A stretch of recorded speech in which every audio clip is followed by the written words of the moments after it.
মুসা আলাইহিস সালাতু ওয়াস সালাম দোয়া করতেছেন, কিন্তু দোয়া কবুল হয় না, দোয়া কবুলের লক্ষণও দেখা যায় না। মুসা আলাইহিস সালাতু ওয়াস সালাম আল্লাহ তাআলার কাছে বলেন, ওয়ালাম আকুম বিদুআইকা রব্বি শাকিয়া, ওগো আল্লাহ, আপনার দরবার থেকে কখনো আমি খালি হাতে ফেরত যাই নাই। ওই আল্লাহ, আজকে কি হয়েছে আপনি আমাদের দোয়াকে কবুল করতেছেন না? এবার আল্লাহ তাআলা ওহীর মাধ্যমে মুসা আলাইহিস সালাতু ওয়াস সালামকে জানিয়ে দেন, ও মুসা, আল্লাহ রাব্বুল আলামিনের কাছে সমস্ত পয়গম্বর আলাইহিস সালাতু ওয়াস সালামরা দোয়া করেছেন। হযরত আদম আলাইহিস সালাতু ওয়াস সালাম দোয়া করেছেন, হযরত নূহ আলাইহিস সালাতু ওয়াস সালাম দোয়া করেছেন, হযরত দাউদ আলাইহিস সালাতু ওয়াস সালাম দোয়া করেছেন, হযরত সালেহ আলাইহিস সালাতু ওয়াস সালাম দোয়া করেছেন, হযরত ইব্রাহিম আলাইহিস সালাতু ওয়াস সালাম দোয়া করেছেন, হযরত মুসা আলাইহিস সালাতু ওয়াস সালাম দোয়া করেছেন, হযরত ঈসা আলাইহিস সালাতু ওয়াস সালাম আল্লাহ তাআলার কাছে দোয়া করেছেন। সর্বশেষ আমার আপনার হাবিব মুহাম্মদ আরবি সাল্লাল্লাহু আলাইহি ওয়াসাল্লাম আল্লাহ রব্বুল আলামিনের কাছে দোয়া করেছেন। আল্লাহ রব্বুল আলামিন তার সমস্ত প্রিয় বান্দাদের দোয়া আল্লাহ তাআলা কবুল করে নিয়েছেন। আল্লাহ রব্বুল আলামিন পবিত্র কুরআনুল কারীমের ভিতরে বলেন, হুয়াল হাইয়্যু লা ইলাহা ইল্লা হুয়া ফাদউহু মুখলিসিনা লাহুদ্দিন। তিনি আল্লাহ, তিনি ব্যতীত পৃথিবীর ভিতরে আর কোনো ইলাহ নেই। ফাদউহু মুখলিসিনা লাহুদ্দিন, তোমরা একনিষ্ঠভাবে আল্লাহ রব্বুল আলামিনকে আহ্বান করো, তোমরা আল্লাহ তাআলাকে ডাকো। আল্লাহ পাক রব্বুল আলামিন পবিত্র কুরআনুল কারীমের ভিতরে আমাদেরকে ডাকার জন্য আল্লাহ তাআলা আহ্বান করেছেন। রাসূলুল্লাহ সাল্লাল্লাহু আলাইহি ওয়াসাল্লাম বলেন, ইন্না রাব্বাকুম হাইয়ুন কারীম ইস্তাহয়ী মিন আবদিহি ইযা রাফা ইয়াদাইহি আন ইয়ারুদ্দাহুমা সিফরান। আল্লাহ রাসূল বলেন, তোমাদের প্রভু, আমার প্রভু, তিনি দয়ালু, তিনি মেহেরবান। ইস্তাহয়ী মিন আবদিহি, বান্দা যখন আল্লাহ রাব্বুল আলামিনকে আহ্বান করে, আল্লাহ পাক রব্বুল আলামিন বলেন, বান্দা তুমি গুনাহ করেছো, জুলুম করেছো, নির্যাতন করেছো, তোমার নফসের উপর জুলুম করেছো, নামাজ পড়ো নাই, রোজা রাখো নাই, হজ করো নাই, যাকাত দেও নাই, প্রতিবেশীর খোঁজ খবর নেও নাই, আত্মীয় স্বজনের সাথে সম্পর্ক নষ্ট করেছো, তোমার মা বাবার সাথে ভালো ব্যবহার করো নাই, তোমার স্ত্রী সন্তানের খোঁজ খবর নেও নাই। এত জুলুম নির্যাতন করার পরেও যে বান্দা আল্লাহ রব্বুল আলামিনের কাছে আহ্বান করবে, আল্লাহ রাসূল বলেন, ইযা রাফা ইয়াদাইহি, বান্দা যখন আল্লাহ তাআলার কাছে হাত উত্তোলন করেন, আইয়ারুদ্দাহুমা সিফরান, আল্লাহ রাসূল বলেন, আল্লাহ রব্বুল আলামিন ওই বান্দাকে খালি হাতে ফিরিয়ে দিতে আল্লাহ তাআলার শানে লজ্জাবোধ করেন। তার মানে আল্লাহ রব্বুল আলামিন দোয়া কবুল করে থাকেন। সেই রব্বুল আলামিন আছে না নাই? কথা বলেন, আছে না নাই? সে আল্লাহ পূর্বেও ছিল, এখনো আছে, ভবিষ্যতেও থাকবে। এজন্য আল্লাহ পাক রব্বুল আলামিন উক্ত আয়াত এবং হাদিসের ভিতরে আল্লাহ তাআলা দুনিয়ার সমস্ত মুমিনদেরকে আহ্বান করতেছেন, বান্দা আমি আল্লাহ তাআলাকে তুই আহ্বান করো, আহ্বান করো, আমি আল্লাহ তাআলার কাছে তুমি দোয়া করো, আমি আল্লাহ তোমার সমস্ত গুনাহ মাফ করে দিব, আমি আল্লাহ তোমার দোয়াকে কবুল করে নিব। আল্লাহ তাআলা প্রতিশ্রুতি দিয়েছেন। মুফাসসিরিন কেরাম লেখেন, এই আয়াত এবং হাদিসের মাধ্যমে আল্লাহ তাআলার বিশেষ একটা গুণবাচক নাম আল্লাহ তাআলা এই আয়াতের মাধ্যমে উল্লেখ করেছেন। আল্লাহ তাআলার গুণবাচক নামের ভিতরে অন্যতম একটা নাম হচ্ছে হুয়াল হাইয়্যু, আল হাইয়্যু, তিনি চিরঞ্জীব। এমন আল্লাহ যে আল্লাহর কোনো মৃত্যু নাই, যে আল্লাহর কোনো ক্ষুধা লাগে না, যে আল্লাহর কোনো তৃষ্ণাও আসে না, যে আল্লাহর ঘুম আসে না, যে আল্লাহর ক্লান্তি আসে না, যে আল্লাহর দুর্বলতা কোনো কিছুই আসে না, এমন আল্লাহ রব্বুল আলামিন বলেন, বান্দা যত অন্যায় করো না কেন, আমি আল্লাহ রব্বুল আলামিনের কাছে আহ্বান করো, আমি আল্লাহ জিন্দেগীর সমস্ত গুনাহ খাতা মাফ করে দিব। ওরে আল্লাহর গোলামেরা, আল্লাহ পাক রব্বুল আলামিন, আল্লাহ তাআলা ব্যতীত পৃথিবীর কোনো মানুষ, কোনো পৃথিবীর কোনো খোদা নেই দোয়া কবুল করার মতো। এজন্য পৃথিবীর মানুষ ওই ব্যক্তির কাছে কিছু চায় যে ব্যক্তি তাকে কোনো কিছু দিতে পারে। কথা বলেন ঠিক না বেঠিক? দুনিয়ার মানুষ কোনো মৃত ব্যক্তির কাছে চায় না, দুনিয়ার মানুষ কোনো দুর্বল মানুষের কাছে চায় না, বরং ওই ব্যক্তির কাছে চাই যে নিজের সমস্ত কিছু উজাড় করে তার প্রয়োজন পূরণ করতে পারে। এজন্য আল্লাহ পাক রব্বুল আলামিন পবিত্র কুরআনুল কারীমের ভিতরে বলেন, ফাকুলতু আস্তাগফিরু রাব্বাকুম ইন্নাহু কানা গফফারা। আল্লাহ পাক রব্বুল আলামিন বলেন, আমার আপনার হাবিব বলেন, ও দুনিয়ার গোলামেরা, আল্লাহ পাক রব্বুল আলামিনের কাছে ইস্তিগফার করো, আল্লাহ তাআলার কাছে ক্ষমা প্রার্থনা করো। ইন্নাহু কানা গফফারা, নিশ্চয়ই আল্লাহ পাক রব্বুল আলামিন সমস্ত গুনাহ খাতা গফফার, সমস্ত গুনাহ খাতা মাফ করনেওয়ালা। এজন্য দুনিয়ার কিছু আহাম্মক আছে, দুনিয়ার কিছু অজ্ঞ মূর্খ নির্বুদ্রুপ রয়েছে, যারা তারা নিজের হাতের মাধ্যমে তাদের প্রভুকে বানায়, তাদের নিজের হাতের মাধ্যমে তাদের উপাসনালয়ের তাদের প্রভুকে বানায়। বানানোর পরে লাঠি দিয়ে খাড়া করাইয়া তাদের সমস্ত প্রয়োজনের জন্য তাদের ওই প্রভুর সামনে গিয়ে নত যেন হয়ে তাদের প্রভুর কাছে গিয়ে আর্তনাদ করতে থাকে, প্রার্থনা করতে থাকে। এরকম মানুষ দুনিয়ার ভিতরে আছে না নাই? এজন্য আল্লাহ পাক রব্বুল আলামিন বলেন, এই দেবদেবীরা এমন নির্বোধ, এমন দুর্বল, আল্লাহ রব্বুল আলামিন বলেন, লাহু দাওয়াতুল হক ওয়াল্লাযীনা ইয়াদউনা মিন দুনিহি লা ইস্তাজিবুনা লাহুম বিশাইইন ইল্লা কাবাসিতি কাফাইহি ইলাল মাই লিয়াবলুগা ফাহু ওয়া মা হুয়া বিবালিগি وما دعاء الكافرين إلا في ضلال। আল্লাহ পাক রব্বুল আলামিন বলেন, সত্যের আহ্বান একমাত্র আল্লাহ পাক রব্বুল আলামিনের জন্য। ওয়াল্লাযীনা ইয়াদউনা মিন দুনিহি, তোমরা যারা, তারা যারা আল্লাহ পাক রব্বুল আলামিনকে বাদ দিয়ে ওই সমস্ত মূর্তির উপাসনা করে আহ্বান করতে থাকে, আল্লাহ পাক রব্বুল আলামিন বলেন তাদের উদাহরণ উপমা হচ্ছে ওই সমস্ত ব্যক্তির মতো, ওই ব্যক্তির মতো সমুদ্রের পানির ভিতরে দাঁড়াইয়া সে সমুদ্রের পানিকে বলে, ওই পানি আয় আয় আয় আমার মুখে চলে আয়। ওই ব্যক্তি যেমন নির্বোধের মতো আহ্বান করতে থাকে, কখনো যেমন পশ্চিম কালেও যেমন তার মুখে পানি আসবে না, ঠিক তদ্রুপ যে সমস্ত মূর্তি পূজারীরা তাদের নিজের হাতের মাধ্যমে মূর্তি বানিয়ে আহ্বান করে, তারা কখনো তাদের সমস্ত প্রয়োজনগুলো পূরণ করতে পারবে না। কথা বলেন ঠিক না বেঠিক? এজন্য আল্লাহ পাক রব্বুল আলামিন বলেন, ইয়া আইয়ুহান নাস দুরিবা মাসালুন ফাসতামিউ লাহু ইন্নাল্লাযীনা তাদউনা মিন দুনিল্লাহ লা ইয়াখলুকু যুবাবান ওয়ালাউ ইজতামাউ লাহু ওয়া ইন ইয়াসলুবহুমুদ যুবাবু শাইআন লা ইস্তানকিযুহু মিন ضعفت الطالب والمطلوب।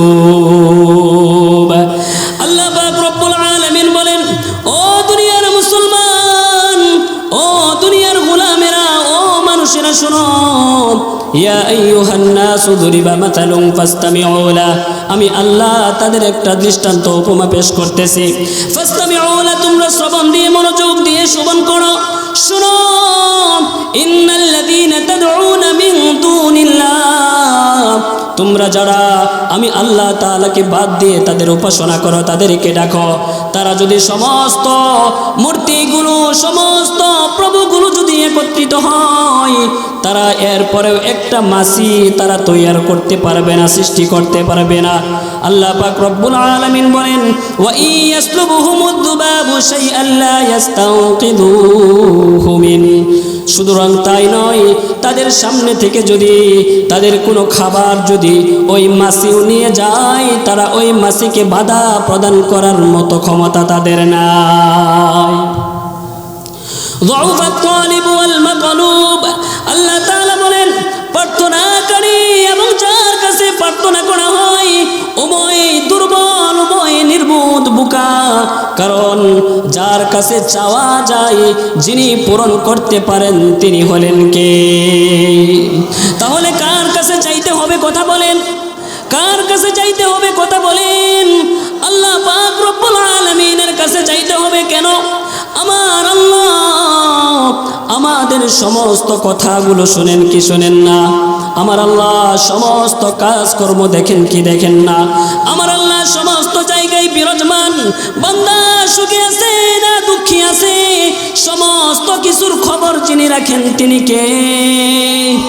আল্লাহ পাক রব্বুল আলামিন বলেন, বান্দা আমি আল্লাহ রব্বুল আলামিনের কাছে তুমি চাও, আমি আল্লাহ তাআলা ওয়াদা করতেছি তোমার সমস্ত প্রয়োজনগুলো আমি মিটাইয়া দিব। মুহতারাম হাজিরিন, এজন্য চাইবো কার কাছে? পৃথিবীর সমস্ত নবীরা, সমস্ত রাসূলরা, তাদের সবচেয়ে বড় অস্ত্র ছিল একটাই, সেটা হচ্ছে দোয়া। এজন্য দোয়ার গুরুত্ব আছে না নাই? এটার দরকার আছে না নাই? আল্লাহ পাক রব্বুল আলামিন পবিত্র কুরআনুল কারীমের ভিতরে এজন্য বলেন, ওয়া ইযা সাআলাকা ইবাদি আন্নী ফাইন্নী করিব।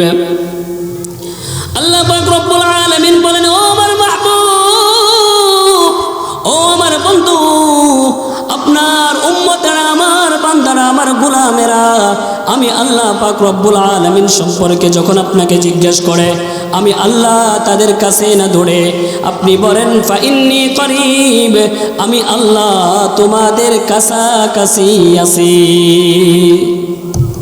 আল্লাহ তাআলা আমাদের কাছাকাছি আছে, কিন্তু আমরা খুঁজে পাই না, আমরা চিনি না। এজন্য কি আমাদের দোয়া কবুল হয় না। আল্লাহ তাআলা বলেন, উজিবু দাওয়াতাদ দাঈ ইযা দাআন। আল্লাহ তাআলা বলেন, বান্দা যখন আমি আল্লাহ তাআলাকে ডাকে, আমি আল্লাহ তাআলা তার ডাকে সাড়া দিয়ে থাকি। আল্লাহ তাআলা বলেন যে আমি তার ডাকে সাড়া দিয়ে থাকি। ফাল্যাস্তাজিবু লি ওয়াল ইউমিনু বি লাআল্লাহুম ইয়ারশুদুন।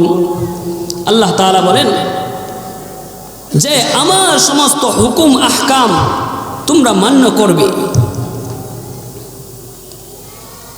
আল্লাহ পাক রব্বুল আলামিন এই আয়াতের মাধ্যমে আল্লাহ তাআলা বুঝিয়ে দিয়েছেন, আল্লাহ পাক রব্বুল আলামিন ওয়াদা করেছেন, আমার আল্লাহ রব্বুল আলামিন বলেন, বান্দা আমি আল্লাহ তাআলার কাছে চাও, আমি আল্লাহ তাআলা তোমাদের দোয়া কবুল করে নিব। এজন্য অনেক সময় অনেকের ভিতরে, অনেকের মনের ভিতরে প্রশ্ন জাগে, হুজুর আল্লাহ তাআলা কুরআনুল কারীমের ভিতরে বলেছেন, রাসূল হাদিসের ভিতরে বলেছেন, আপনারা বয়ানের ভিতরে বলেন আল্লাহ তাআলাকে ডাকলে আল্লাহ তাআলা ডাকের সাড়া দিবেন, কিন্তু আমরা ডাকি কিন্তু আমাদের দোয়া কবুল হয় না, দোয়া কবুলের কোনো লক্ষণ আমরা দেখতে পারি না। এটার কারণ কি? এটার কারণ হচ্ছে অ্যাপ্লিকেশন। এটার কারণ কি? অ্যাপ্লিকেশন, দরখাস্ত। দুনিয়ার কোনো কোম্পানির ভিতরে, দুনিয়ার কোনো ফ্যাক্টরির ভিতরে আমি আপনি যখন চাকরি নিতে চাই, তখন সেখানে ওই কোম্পানির কিছু নিয়ম কানুন আছে না নাই? না যাওয়ার সাথে সাথে চাকরি হয়ে যায় এরকম বিষয়, বরং ওই কোম্পানির কিছু নিয়ম কানুন রয়েছে। ওই নিয়ম কানুনগুলো সমস্ত কিছু যদি আপনার পছন্দ হয়, এরপরে আপনাকে ইন্টারভিউর জন্য অ্যালাউ করবে। কথা বলেন ঠিক না বেঠিক? এরপরে ইন্টারভিউর পরে আপনার ইন্টারভিউ যদি ভালো হয়, আপনার সমস্ত কাগজপত্র যদি ঠিক থাকে, এরপরে আপনাকে অপেক্ষা করাবে, বলবে অমুক মাসের এত তারিখে আপনি আসেন, অথবা মাসের মাঝখানে আসেন, অথবা 1 তারিখে জয়েন করেন, অপেক্ষা করার জন্য বলে। এজন্য আল্লাহ পাক রব্বুল আলামিন বলেন, বান্দা আমি আল্লাহ তাআলার কাছে তুমি দোয়া করবে, দোয়া করে সাথে সাথেই ফলের আশা করা যাবে না, বরং আমি আল্লাহ তাআলার কাছে দোয়া করবে, দোয়া করার পরে আমি আল্লাহ তাআলার কাছে দোয়া কবুল হওয়ার জন্য পূর্বে কিছু নিয়ম কারণ আছে না নাই? আল্লাহ তাআলার কিছু নিয়ম কারণ আছে না নাই? দুনিয়ার কোম্পানিতে যদি চাকরি নিতে গেলে নিয়ম কানুন আমার মানা লাগে, তাহলে আল্লাহ তাআলা যিনি আমার সমস্ত প্রয়োজনগুলো মিটিয়ে দিবেন, ওই আল্লাহ তাআলা দোয়া করার জন্য পূর্বে কিছু নিয়ম কানুন বাতিয়ে দিয়েছেন। সেই নিয়ম কানুনগুলো কি? 10টা কারণ রয়েছে, 10টা শর্ত রয়েছে। এই শর্তগুলো মেনে যদি আল্লাহ তাআলার কাছে আমি আপনি দোয়া করতে পারি, আল্লাহ পাক রব্বুল আলামিন বলেন, বান্দা তুমি দোয়া করতে দেরি করবে, আমি আল্লাহ তাআলা দোয়া কবুল করতে দেরি করব না। 1 নম্বর শর্ত দোয়া কবুলের, 1 নম্বর শর্ত হচ্ছে নেক আমলের পরে আল্লাহ তাআলার কাছে দোয়া করা। নেক আমল কি? নেক আমলের ওসিলা দিয়ে আল্লাহ পাক রব্বুল আলামিনের কাছে দোয়া করা, এটা হচ্ছে সর্বপ্রথম শর্ত। হাদিসের কিতাবের ভিতরে 3 জন যুবকের কথা, নেক আমলের ওসিলা দিয়ে আল্লাহ তাআলার কাছে দোয়া করলে আল্লাহ তাআলা দোয়া কবুল করে থাকেন। হাদিসের ভিতরে এসেছে 3 যুবক তারা সফরে ভ্রমণে বের হয়েছে, প্রতিমধ্যে হঠাৎ খুব ঝড় বৃষ্টি শুরু হয়েছে। এমন সময় একটা পাহাড়ের গুহার ভিতরে গিয়ে আশ্রয় গ্রহণ করেছে। আশ্রয় গ্রহণ করার পরে হঠাৎ দেখে প্রবল বাতাসের কারণে পাহাড়ের উঁচু থেকে একটা পাথর খণ্ড এসে মুখটা বন্ধ করে দিয়েছে। মুখটা বন্ধ করে দেওয়ার পরে অন্ধকার চারিদিকে ছেয়ে গেছে, সমস্ত কিছু অমাবস্যার রাতের মতো হয়ে গেছে। তখন যুবকরা বলতেছে, আল্লাহ জীবনে কত পাপ করেছি গো আল্লাহ, আজকে এখান থেকে বেঁচে ফেরার কত কোনো বাউ নাই, আজকে হয়তো মা চেহারা দেখতে পারবো না, হয়তো বিবি বাচ্চার সাথে আর কখনো দেখা হবে না। সমস্ত দিন বন্ধু মিলে ওই পাথর খণ্ডকে বিভিন্নভাবে ধাক্কাধাক্কি করলো। অবশেষে সেই পাথর খণ্ড থেকে তারা অপারগ হয়ে গেল, খুলে নাই। অবশেষে তিনারা চিন্তা করলেন, আমাদের সমস্ত শক্তি দিয়ে যেখানে শেষ হয়ে যায়, আমার আল্লাহ রব্বুল আলামিনের শক্তি সেখান থেকেই শুরু হয়ে যায়। এবার 3 যুবক তারা জীবনে কি নেক আমল করেছিল মনে করতেছে। তখন প্রথম এক যুবক বলতেছেন, আল্লাহ আমি একজন রাখাল ছিলাম, আমি বকরি চড়াইতাম, বকরির রাখালি করতাম, আমার মা বাবা ছিল, আমার স্ত্রী সন্তান ছিল। সারাদিন রাখালি করার পরে সন্ধ্যার পরে বকরি থেকে আমি দুধ দহন করতাম, আবার আমার মা বাবাকে খাওয়ানোর পরে আমার স্ত্রী সন্তানকে খাওয়াইতাম, খাওয়ানোর পরে আমার মা বাবাকেও ঘুম পাড়িয়ে দিতাম, আমার স্ত্রী সন্তানকে ঘুম পাড়িয়ে দিতাম। একদিন তিনি কাজে গিয়েছেন, আস্তে আস্তে অনেক রাত্র হয়ে গেছে, স্ত্রী সন্তান ক্ষুধার যন্ত্রণায় ছটফট করতেছে, মা বাবাও ক্ষুধার যন্ত্রণা সহ্য করে ঘুমিয়ে পড়ছে। সন্তান বাড়িতে আসছে, আসার পরে বকরি থেকে ওলান থেকে দুধ দহন করেছে। দুধ দহন করার পরে চিন্তা করতেছে, মা বাবাকে না খাওয়াইয়া আমি কখনো মা বাবাকে না খাওয়াইয়া সন্তানকে খাওয়াইতে পারবো না, স্ত্রী সন্তানকে খাওয়াইতে পারবো না, এটা আমার জন্য পছন্দনীয় নয়। এজন্য তিনি অপেক্ষা করতেছেন, মা কখন উঠবে, বাবা কখন উঠবে। অপেক্ষা করতে করতে অনেক রাত্র হয়ে গেছে, মা উঠে না, বাবা উঠে না। অবশেষে মা বাবার ঘুম ভেঙেছে, মা বাবাকে ওই দুধ পান করিয়ে স্ত্রী সন্তানকে দুধ পান করানোর পরে সে ঘুমিয়েছে। এই নেক আমলের দোয়া দিয়ে আল্লাহ তাআলার কাছে বলতেছেন, আয় আল্লাহ জীবনে কত অন্যায় করেছি করেছি, পাপ করেছি। আয় আল্লাহ, তোমার কাছে যদি আমার এই নেক কাজটা পছন্দ হয়, মা বাবার খেদমতটা যদি আল্লাহ তোমার কাছে পছন্দ হয়, আল্লাহ আজকে আমি বিপদে পড়েছি, তুমি আমাকে বিপদ থেকে উদ্ধার করো। ওই ব্যক্তি দোয়া করতে দেরি হয়েছে, আল্লাহ রব্বুল আলামিন ওই ব্যক্তির দোয়া কবুল করতে দেরি করেন না। দোয়া কবুল করার সাথে সাথেই ওই গর্তের মুখ থেকে হালকা একটু ওই পাথর খণ্ডটা সরে গিয়েছে। এবার দ্বিতীয় যুবকের পালা। ওই ব্যক্তি বলতেছেন, আল্লাহ জীবনে কত জুলুম করেছি, নির্যাতন করেছি, আল্লাহ তুমি আমাকে কত টাকা দিয়েছিলে, পয়সা দিয়েছিলে। আমার একজন চাচাতো বোন ছিল, সে খুব অভাবগ্রস্ত ছিল, দরিদ্র ছিল, সে খুবই কষ্টের ভিতরে জীবন যাপন করতেছিল। আমি তাকে কিছু টাকা দিয়ে সহযোগিতা করেছিলাম। সহযোগিতা করার পরে তার দরিদ্রতাকে আমি অবলম্বন করেছিলাম, তাকে আমি কুপ্রস্তাব দিয়েছিলাম, খারাপ কাজের জন্য প্রস্তাব দিয়েছিলাম। অবশেষে দরিদ্রতার কারণে ওই মহিলা, ওই বোন রাজি হয়ে গেছে। যখন সে খারাপ কাজের জন্য এক নির্জন ঘরের ভিতরে অবস্থান করতেছে, যখন তার চাচাতো বোনের কাছে যাওয়ার পরে শরীরের ভিতরে টাচ করতে গেছে, তখন তার চাচাতো বোন বলে, ভাই ইত্তাকিল্লাহ, আল্লাহ পাক রব্বুল আলামিনকে তুমি ভয় করো।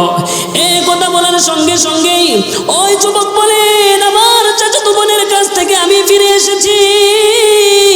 ওগো আল্লাহ, তুমি আমার যদি ওই নেক কাজটা পছন্দ করো, আল্লাহ আজকে আমি খুব বিপদে পড়েছি। আয় আল্লাহ, আমাকে তুমি রক্ষা করার ছাড়া পৃথিবীর ভিতরে আর কেউ নাই। আল্লাহ তুমি আমার দোয়াটা কবুল করে নাও। ওই ব্যক্তি দোয়া করতে দেরি হয়েছে, আল্লাহ পাক রব্বুল আলামিন ওই ব্যক্তির দোয়া কবুল করতে দেরি করেন না। আবার একটু সরে গিয়েছে পাথর খণ্ড। তৃতীয় যুবক, সে আল্লাহ তাআলার কাছে দোয়া করতেছেন, আল্লাহ আমার একজন গোলাম ছিল, সে আমার বাড়িতে কাজ করত, মজদুরির কাজ করত। আয় আল্লাহ, সারাদিন কাজ করার পরে অবশেষে যখন তাকে আমি টাকা বুঝিয়ে দিব, সে টাকা না নিয়ে বাড়িতে চলে গেছেন। আমি মনে করেছি হয়তো সে পরের দিন আসবে। এভাবে অপেক্ষা করতে করতে করতে করতে অনেক দিন চলে গেছে। অবশেষে মাসকে মাস চলে গেছে, বছরকে বছর চলে গেছে। সে ব্যক্তি বলে, আমি চিন্তা করলাম তার টাকাগুলো আমার কাছে আমানত, আমি তো নষ্ট করতে পারি না। এজন্য ওই টাকা দিয়ে একটা বকরি ক্রয় করেছে। কি ক্রয় করেছে? বকরি ক্রয় করেছে। বকরি ক্রয় করার পরে সে আস্তে আস্তে পালন করতেছেন। পালন করতে করতে বাচ্চা দিতে দিতে অবশেষে পালটা অনেক বড় হয়ে গিয়েছে। পালের ভিতরে এখন তার পক্ষে একা সেগুলোর দেখাশোনা করা সম্ভব না। এজন্য সে একজন রাখাল রেখেছে। রাখাল সহ সে এভাবে দিন অতিবাহিত করতেছেন। অবশেষে হঠাৎ একদিন ওই পাওনাদার চলে এসেছে, বলতেছে, মালিক আপনার কাছে আমি কিছু টাকা পাইতাম, আজকে আমার টাকাগুলো আপনি পরিশোধ করে দেন। এবার ওই মালিক বলতেছে, ও ভাই তোমার টাকা নিতে দেরি হয়েছে বিদায় আমি একটা বকরি ক্রয় করেছি। এখান থেকে বাচ্চা দিতে দিতে অনেকগুলো বাচ্চা হয়েছে, একটা রাখাল রেখেছি। এখন তুমি এই রাখালটাও নিয়ে যাও, তুমি এই বকরির পালগুলো নিয়ে যাও। ওই ব্যক্তি বলতেছেন, আল্লাহ আমার সমস্ত দুঃখ কষ্ট সেদিন হয়েছিল, আমাকে একটা বকরিও দেয় নাই, আমার রাখালের খরচও দেয় নাই। ও মালিক, এরপরেও আমার মনের ভিতরে বিন্দু মাত্র কষ্ট হয় নাই। আয় আল্লাহ, তোমার কাছে যদি আমার ওই নেক আমলটা ভালো হয়ে থাকে, তোমার কাছে যদি পছন্দ হয়, আয় আল্লাহ আজকে বিপদে পড়েছি, মুসিবতে পড়েছি, আয় আল্লাহ তুমি ছাড়া রক্ষা করার মতো কেউ নাই, তুমি বাঁচানে ছাড়া পৃথিবীতে আর কেউ নাই। আয় আল্লাহ তুমি আমাকে রক্ষা করো। ওই ব্যক্তি আল্লাহর কাছে দোয়া করেছেন, আল্লাহ পাক রব্বুল আলামিন ওই ব্যক্তির দোয়া কবুল করতে দেরি করেন না। ওই পাথরখণ্ড আর একটু সরে গেছে। এখন তিনজন বের হওয়ার মতো রাস্তা হয়ে গেছে। বাইর হইয়া আল্লাহ তাআলার কাছে সিজদায় পড়ে দোয়া করতেছেন, আল্লাহ তোমার ক্ষমতা ছাড়া পৃথিবীতে আর কোনো ক্ষমতা নাই, তুমি কাদিরুল কাহ্হার, তুমি ক্ষমতাশীল একমাত্র আল্লাহ। পৃথিবীর মানুষের ক্ষমতা যেখানে শেষ হয়ে যায়, আমার মাওলার ক্ষমতা সেখান থেকে শুরু হয়ে যায়। তাহলে দোয়া কবুলের এক নম্বর শর্ত কি? নেক আমলের উসিলা দিয়ে আল্লাহ তাআলার কাছে কি করা? দোয়া করা। নামাজের পরে, তাসবিহ তাহলিলের পরে, জিকির আজকারের পরে, কুরআনুল কারীমের তেলাওয়াতের পরে আল্লাহ তাআলার কাছে রুনা জারি করা। আল্লাহ তাআলা অবশ্যই আমার আপনার দোয়া কবুল করে নেবেন। দোয়া কবুলের দ্বিতীয় নম্বর শর্ত ইস্তিগফার করা। কি করা? ইস্তিগফার করা। আল্লাহ পাক রব্বুল আলামিন পবিত্র কুরআনুল কারীমের ভিতরে বলেন, ফাকুলতু আস্তাগফিরু রাব্বাকুম ইন্নাহু কানা গফফারা।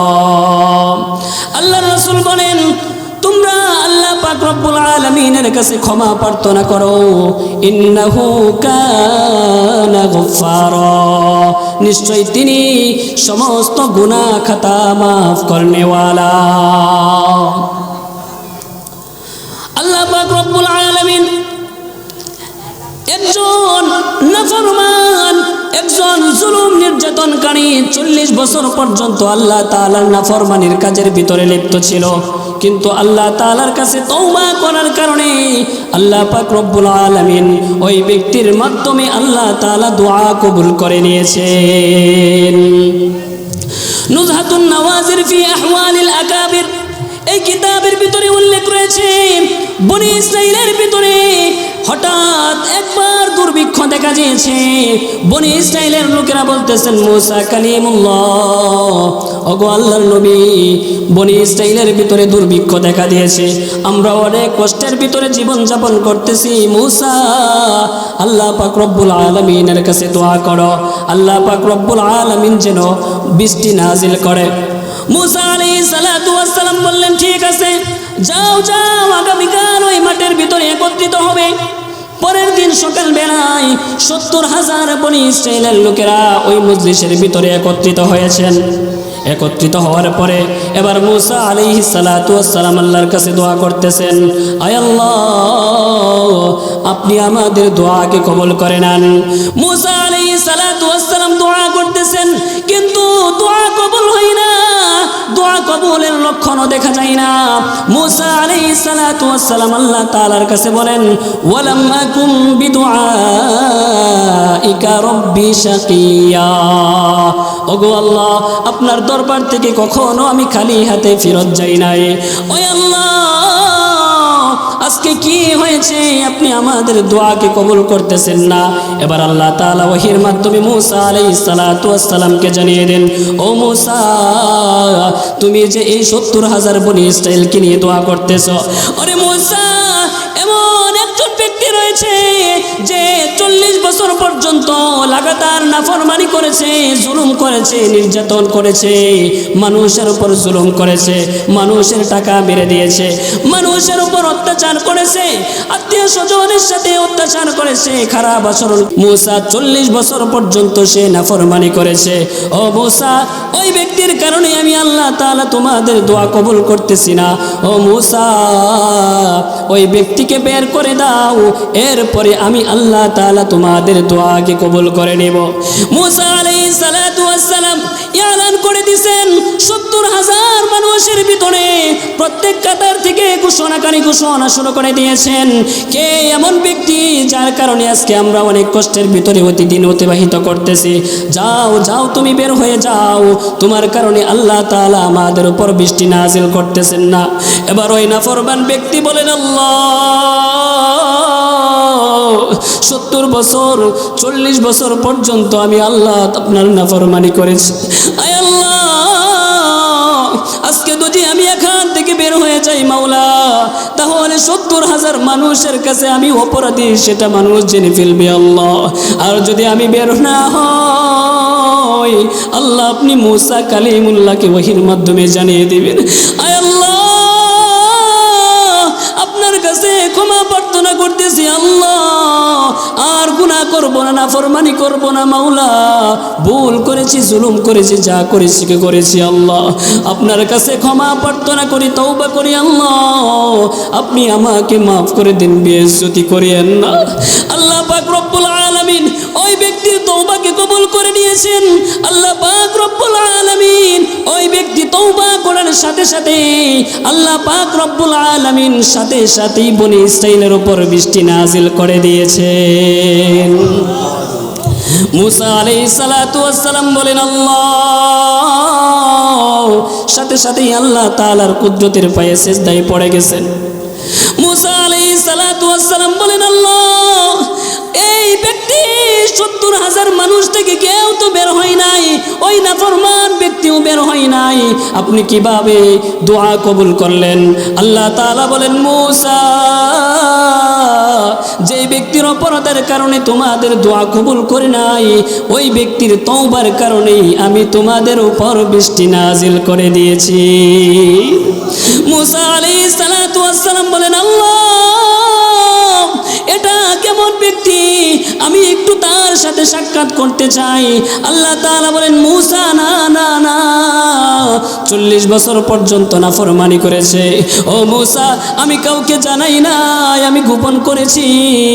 আজকে ওই ব্যক্তি তওবাকারী হয়েছে, আমি আল্লাহ, সেটাও আল্লাহ তাআলা আমি গোপন করে রেখেছি। এজন্য রাসূল বলেন, আত-তাইবু মিনাজ যামবি কামান লা যামবা লা। তওবাকারী ব্যক্তি এমন যে একটা নব্য শিশু মায়ের উদর থেকে মাত্র জন্মগ্রহণ করেছেন, ওই সন্তানের যেমন গুনাহ থাকে না, আল্লাহ পাক রব্বুল আলামিন যে ব্যক্তি গুনাহ থেকে তওবা করবে, ওই ব্যক্তির জিন্দেগির ভিতরে কোনো গুনাহ থাকে না। তাহলে ২ নম্বর দোয়া কবুলের শর্ত কি? ইস্তেগফার করা। কি করা? মনে তো রাখতে হবে, বয়ান শুনলে সারা রাত শেষ হবে না, কিন্তু কিছু না নিয়ে গেলে চলবে? তাহলে কি ১ নম্বর শর্ত দোয়া কবুলের ১ নম্বর শর্ত কি? নেক আমলের উসিলা দিয়ে আল্লাহর কাছে দোয়া করা। ২ নম্বর দোয়া কবুলের শর্ত কি? ইস্তেগফার করা। কি করা? ইস্তেগফার করা। ৩ নম্বর শর্ত ইসমে আজমের উসিলা দিয়ে আল্লাহ তাআলার কাছে দোয়া করা।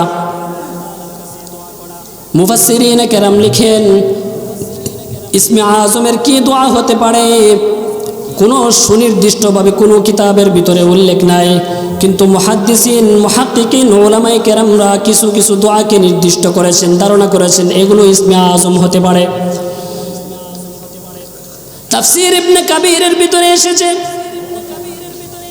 ইবনে আব্বাস রাদিয়াল্লাহু তাআলা আনহুমা থেকে বর্ণিত, তিনি বলেন, আযমু আসমাউল্লাহি আল হাইয়ুল কাইয়ুম।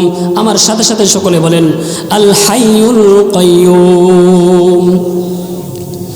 ইবনে আব্বাস রাদিয়াল্লাহু তাআলা আনহুমা বর্ণনা করেন, তিনি বলেন, বদরের প্রান্তরে যখন ৩১৩ জন নিরস্ত্র সাহাবায়ে কেরাম যুদ্ধ করতেছেন, অপর প্রান্তরে কাফেরদের সংখ্যা হচ্ছে ১০০০ সশস্ত্র অস্ত্র শস্ত্র সহ, তারা যুদ্ধ করতেছেন।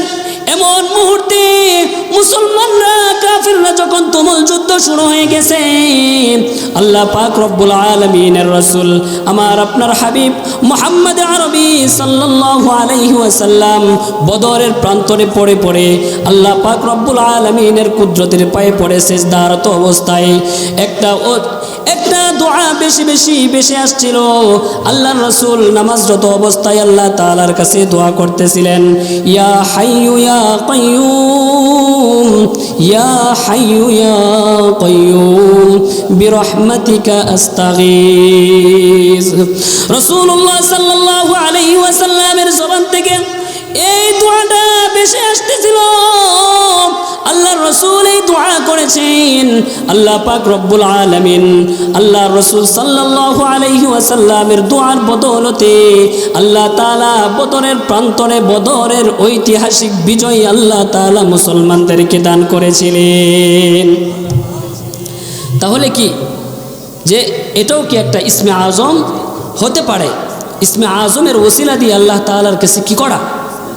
দোয়া করা। আল্লামা আবু বকর ইবনে ওয়ালিদ খলিফা মনসুরের দরবারে একবার গিয়েছেন। যাওয়ার পরে দেখেন খলিফা মনসুর হতাশাগ্রস্ত অবস্থায়, পেরেশান টেনশন অবস্থায় শুয়ে রয়েছেন। আল্লামা আবু বকর বলেন, খলিফা মনসুর আপনার কি হয়েছে?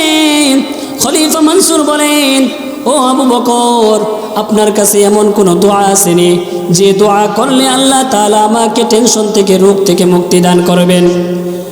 এবার আল্লামা আবু বকর ইবনে ওয়ালিদ তিনি বলেন, ও খলিফা মনসুর, আপনি এই একটা ঘটনা উল্লেখ করেছেন। তিনি বলেন, বসরা শহরের ভিতরে এক ব্যক্তির কান দিয়ে মশা ঢুকেছে। মশা ঢুকার পরে ওই ব্যক্তি ছটফট ছটফট করতেছেন। এমন সময় হাসান বসরি রহমাতুল্লাহি আলাইহির একজন শাগরেদ তাকে দেখার জন্য গিয়েছেন। ওই ব্যক্তি যাওয়ার পরে দেখেন ওই ব্যক্তি খুব ছটফট ছটফট করতেছেন, বেতার যন্ত্রণায় কাতরাচ্ছেন, কষ্ট পাইতেছেন। এবার ওই হাসান বসরি রহমাতুল্লাহি আলাইহির শাগরেদ বলতেছেন, ও ভাই, তুমি কেন এই দোয়াটা পড়ো না, যে দোয়াটা আলা হাজরমি রাদিয়াল্লাহু তাআলা আনহু কঠিন মুসিবতের সময় পড়েছিলেন। তিনি বলেন, আবু বকর রাদিয়াল্লাহু তাআলা আনহুর খেলাফতের জমানায় আল্লামা আলা হাজরমি রাদিয়াল্লাহু তাআলা আনহুকে বাহরাইনের জন্য পাঠিয়েছিলেন, একটা সৈন্যদল পাঠিয়েছিলেন। সেখানে তেনারা যাইতে যাইতে যাইতে যাইতে কাফেলা ভুল রাস্তা দিয়ে গিয়ে মরুভূমির প্রান্তরে গিয়ে সেখানে উপস্থিত হয়েছেন। নাই কোনো পানির ব্যবস্থা, নাই কোনো বাড়িঘরের ব্যবস্থা, সকলে তৃষ্ণার্ত হয়ে গেছেন। এমন অবস্থায় সকলে বলতেছেন, আলা হাজরমি, আমরা ভুল করে অন্য রাস্তায় চলে এসেছি, এখন তৃষ্ণার্ত অবস্থায় আমরা আর সহ্য করতে পারতেছি না।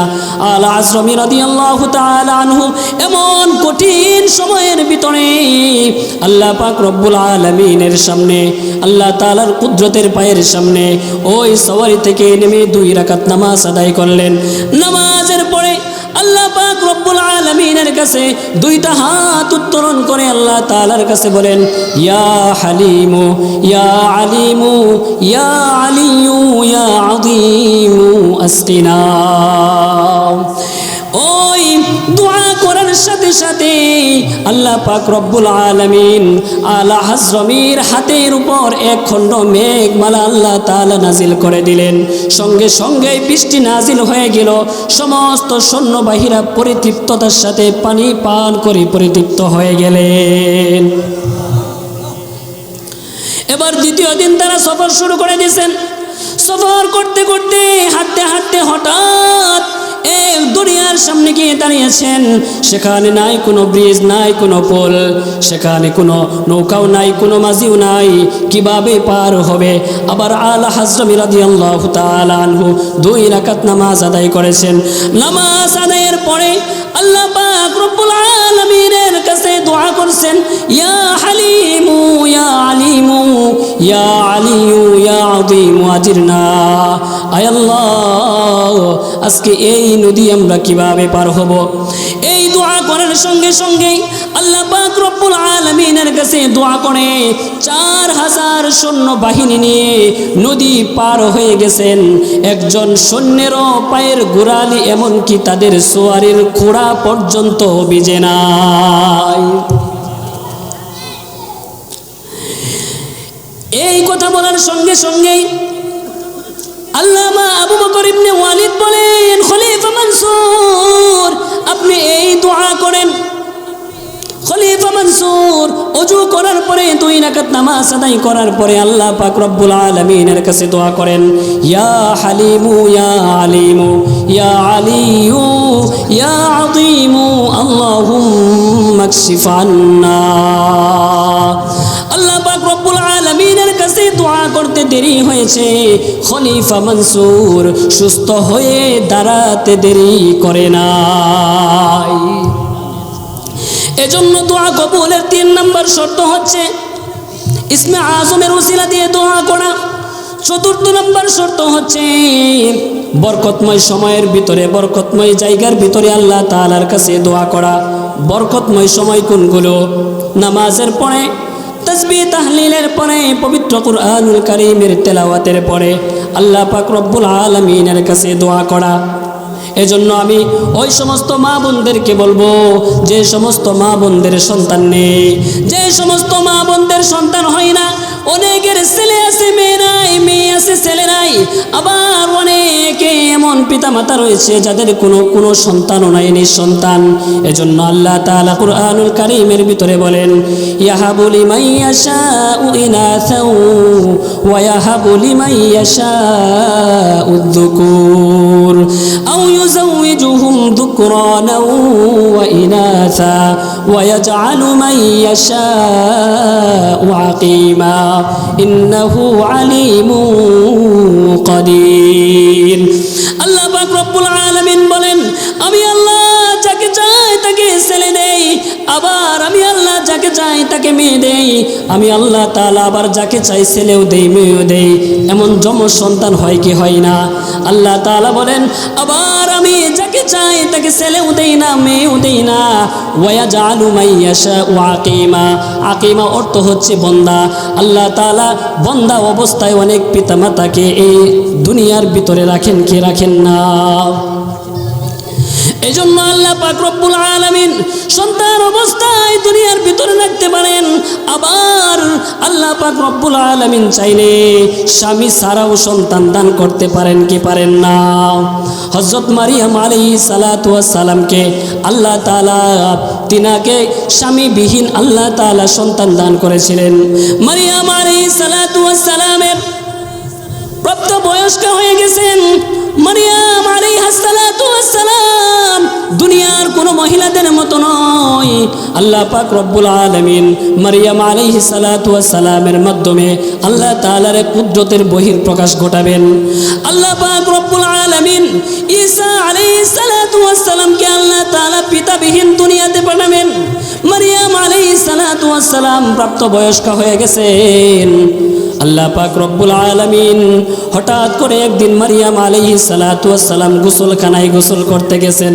এমন সময় সুদর্শন পুরুষের রূপে জিবরাইল আলাইহিস সালাতু ওয়াস সালাম উপস্থিত হয়েছেন।